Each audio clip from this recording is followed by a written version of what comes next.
Assalamualaikum, hai, bonjour. Saya Masni Rahman. Hari ini saya akan kongsikan tentang French pronoun subject ataupun kata ganti diri dalam bahasa Perancis dan juga tentang verb to be.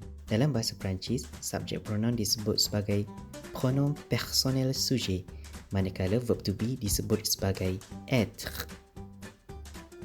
Okey, seperti mana kita tahu, subjek pronoun ni kalau dalam English macam perkataan I, you, we dan lain-lain, ataupun kalau dalam bahasa Melayu macam saya, awak, kita.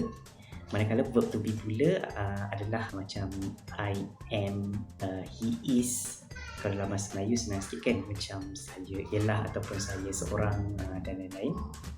Okey, jadi dalam bahasa Perancis dia lebih kurang juga dalam seperti bahasa Inggeris. Baiklah, saya akan sebutkan kata ganti diri yang ada dalam bahasa Perancis. Yang pertama adalah je, je.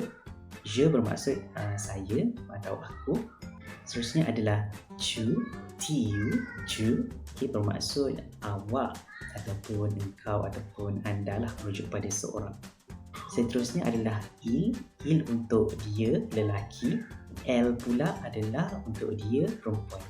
Dalam kelas yang sama juga, kita kadang-kadang menggunakan on bermaksud seperti kita ataupun benda itu ataupun it dalam English.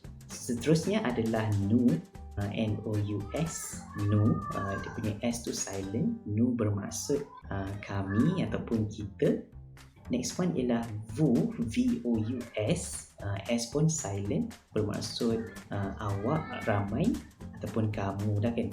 Dan akhir sekali ialah il dan juga L. So sebutan ni sama macam il dengan L kat atas tadi, cuma ada huruf S walaupun di silent kan, tetapi merujuk kepada mereka lelaki ramai ataupun mereka perempuan ramai. Okey, so kita ada je, tu, il, elle, on, nous, vous dan il, elle.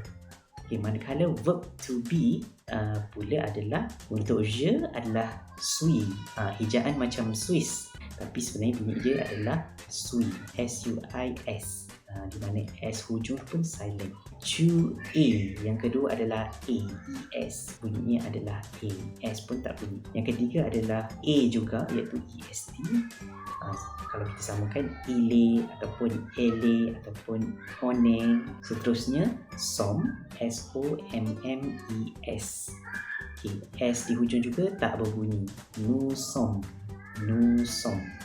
Baiklah, seterusnya adalah et ataupun kalau kita sambungkan vous êtes. Okay, S dengan E tu kita sambungkan bunyi dia. So bunyi adalah vous êtes.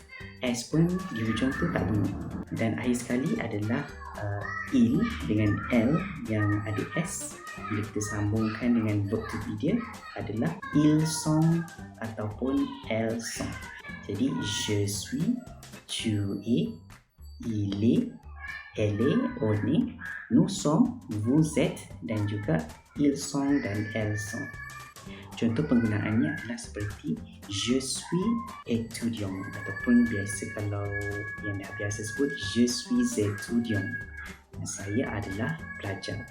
Tu es mon ami, awak adalah kawan saya. Il est gentil, dia baik, dia seorang lelaki yang baik. Nous sommes contents, kami gembira. Vous êtes fatigué, kamu semua penat. Elles sont belles, mereka perempuan yang cantik. Baiklah, itu saja untuk hari ini. Kita dah pun belajar sikit tentang French subject pronoun dan juga verb to be. Kita akan belajar yang mudah-mudah saja dahulu. InsyaAllah kita akan belajar sedikit demi sedikit topik yang berikutnya. Diharapkan bermanfaat. Rien n'est facile, mais tout est possible. Baiklah, jumpa lagi. A bientôt. Semoga bermanfaat.